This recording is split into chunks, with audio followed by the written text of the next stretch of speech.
Hi everyone. आज के इस लेक्चर में हम पढ़ेंगे recursion. What is recursion in Python. फिर हम उसके एडवांटेजेस और डिसएडवांटेजेस देखेंगे and then we are going to look at an example. Okay, but first आप सबसे रिक्वेस्ट है कि चैनल को प्लीज़ सब्सक्राइब करें, वीडियो को लाइक करें और जो भी आपकी फीडबैक है share us in the form of comments. तो चलें वीडियो स्टार्ट करते हैं। सबसे पहले हम रिकर्जन की डेफिनेशन देखते हैं। रिकर्सिव फंक्शन होते क्या हैं और रिकर्जन क्या होती है। ठीक है, so what is recursion? A function that call itself is known as recursive function and the whole process is known as recursion. So एक function जो कि repeatedly over and over again अपने आप को कॉल करता है उसको हम कहते हैं recursive function। इस whole process को हम नाम दे देते हैं recursion का। ठीक है, अब देखते हैं कि इसके advantages और disadvantages कौन कौन से हैं। Recursive functions break down complex problems into simpler sub-problems. Therefore, it makes the code clean and elegant and easy to understand. Okay? Disadvantages क्या हैं? Recursive functions are expensive as they take up a lot of memory and time. Recursive functions expensive होते हैं because वो over and over again अपने आप को call करते हैं और उस recursive function के अंदर कंप्यूटेशनल कॉस्ट भी इन्वॉल्व होती है। It performs calculations, so therefore it is expensive when it comes to memory and time. So the second point is recursive functions are hard to debug. Hard to debug क्यों होते हैं? Because वो एक ही function over and over again अपने आप को call करता है, therefore it is difficult to debug. तो चलें हम देखते हैं रिकर्सिव फंक्शन की एग्जांपल। तो सबसे पहले मैं क्या करूँगा, मैं यूज़र से इनपुट लूँगा। फॉर एग्जांपल मैं यूज़र से इनपुट ले रहा हूँ 3। तो ये क्या होगा, मैं क्या करना चाह रहा हूँ रिकर्सिव फंक्शन के अंदर, ये जो 3 है तो मैं 1 till 3 जो भी वैल्यूज़ हैं उनको मैं सम कर दूँगा। तो 1 till 3 मेरे पास आ जाएंगी 1 + 2 + 3 3 4 5 6। इस 6 को मैं रिटर्न कर दूँगा। इसी तरह अगर मैं यूज़र से 4 ले लेता हूँ तो 1 till 4 जो भी वैल्यूज़ आएंगी उसको मैं सम करके मैं रिटर्न कर दूंगा यूज़र को। तो ये मैं एक रिकर्सिव फंक्शन बनाऊंगा। ठीक है, इसके लिए सबसे पहले मैं यूज़र से इनपुट लूँगा। उसके लिए मैं इनपुट फंक्शन यूज़ करूँगा, इनपुट। और ये इनपुट क्या करेगा, यूज़र से इनपुट लेगा और उसको स्ट्रिंग में कन्वर्ट कर देगा। Enter a value. ठीक है, अब ये जो वैल्यू जो भी आएगी इसको वो स्ट्रिंग में कन्वर्ट करेगा। So I have to convert this value into integer.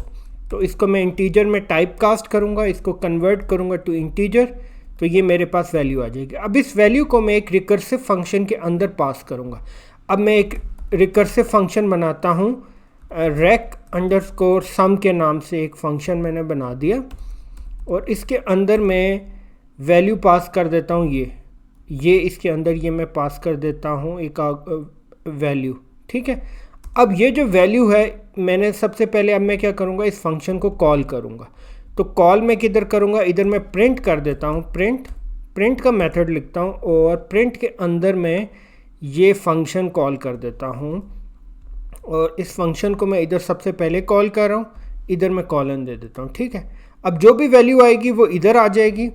ठीक है, इस वैल्यू के अंदर आएगी और ये वैल्यू इस फंक्शन के अंदर मैं पास कर रहा हूँ। अब मैं क्या कह रहा हूँ, इफ़ वैल्यू इक्वल टू 1 अगर हो तो मुझे रिटर्न करा दो ये वैल्यू, ये रिटर्न करा दो। ठीक है, एल्स क्या हो, रिटर्न हो वैल्यू प्लस, अब इधर मैं रिकर्सिव फंक्शन कॉल करूँगा। ठीक है, ये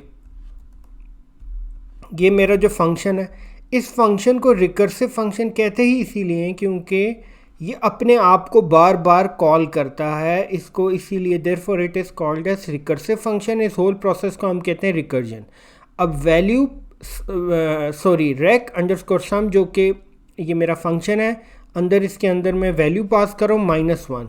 ठीक है, जो भी वैल्यू की वैल्यू होगी उसको मैं -1 कर रहा हूँ। ठीक है, चले ये तो रिटर्न कर देगा। ठीक है, अब ये मेरा पूरा रिकर्सिव फंक्शन कंप्लीट हो गया।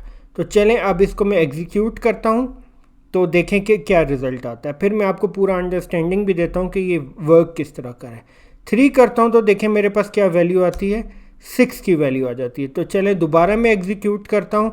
अगर मैं 4 करता हूँ, इनपुट 4 देता हूँ, तो वैल्यू मेरे पास क्या आ जाएगी, 10 की आ जाएगी। वो कैसे आ जाएगी, 1 + 2 + 3 + 4, 4 5 6 7 + 3 = 10 आ जाता है। तो सबसे पहले फॉर एग्जांपल मैंने 3 की वैल्यू ले लेते हैं, इधर आ जाती है 3 इधर क्या होगा, जब वैल्यू 3 आएगी तो इस फंक्शन के अंदर 3 की वैल्यू आ जाएगी। तो सबसे पहली कंडीशन एवेल्यूएट होगी, ये स्टेटमेंट एवेल्यूएट होगी। If value equal to 1, value तो 3 है हमारी, 3 इक्वल टू 1, नो, फॉल्स, ये फॉल्स होगी, तो एल्स इधर आ जाएगा। तो ये हमारे पास क्या आ जाएगा, ये हमारे पास आ जाएगा 3 + रेक, ये आ जाएगा इस तरह से, ठीक है। ये फंक्शन अब दोबारा इधर कॉल हो रहा है, 3 + ये फंक्शन दोबारा कॉल होगा, 3 - 1 इधर क्या आ जाएगी, वैल्यू 2 आ जाएगी, अब 2। अब ये जो 2 वैल्यू है ये दोबारा इस फंक्शन के अंदर आएगी 2। अब if value 2 equal to 1, no, ये कंडीशन अगेन फॉल्स होगी, फिर दोबारा ये आ जाएगा। रिटर्न क्या करेगा, value plus rec sum value -1, तो इसकी जगह क्या आ जाएगा, इसकी जगह आ जाएगा 2 + वैल्यू, ये इस तरह 2 - 1 1 आ जाएगा, ठीक है, 2 - 1 1 आ जाएगा। अब 1 इधर आएगी, 1 इधर आ गई। If value equal to 1, yes, अब ये कंडीशन ट्रू होगी, तो ये क्या करेगा, रिटर्न कर देगा वैल्यू। तो इसकी जगह क्या आ जाएगा, वैल्यू रिटर्न हो जाएगी जो कि 1 है।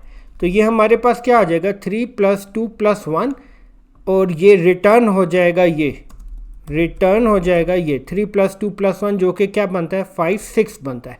6 रिटर्न कहाँ होगा, 6 रिटर्न कहाँ होगा, ये जो 6 होगा ये इधर रिटर्न हो जाएगा, और मेरे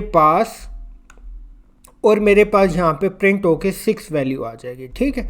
ये पूरा इसका होल अंडरस्टैंडिंग है इस रिकर्सिव फंक्शन की, ठीक है। और इस होल प्रोसेस को, अगेन आई रिपीट, इस होल प्रोसेस को हम क्या नाम दे देते हैं, रिकर्जन। तो चलें एक बार दोबारा इसको एग्जीक्यूट करके देख लेते हैं।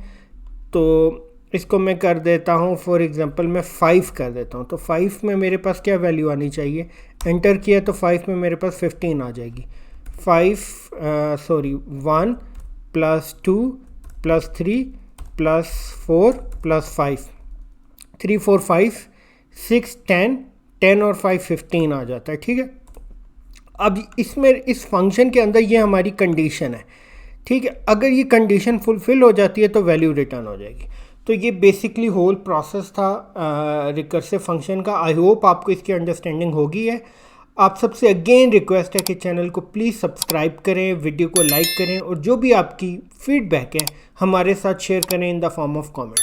Thank you so much and have a great learning.